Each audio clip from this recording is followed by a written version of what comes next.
So here we have a little side project. The faucet was leaking right around the top here, just a little bit.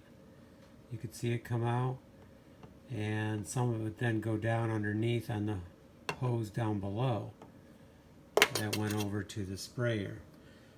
So you unscrew this, it's normal threads, and I just put a little towel around the threads and then used the pliers. It wasn't on hard, just a gentle pull and it was off. And there's two O-rings, so there was one right here, I already removed it, and there's one down there. Pulled the O-ring up to here, but I didn't pull it all the way off yet. So I went out, and you could feel, when you feel the O-ring, you could feel a flat side on it. So I went out and grabbed this little kit, and you can see that it's the same size, just a touch bigger.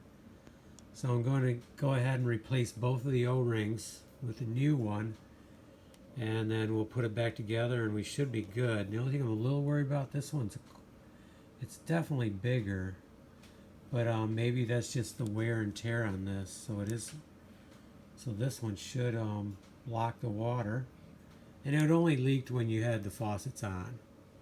So the faucets are still good, it was just leaking around there. Okay, let's get it back together, and the two new O-rings should take care of it.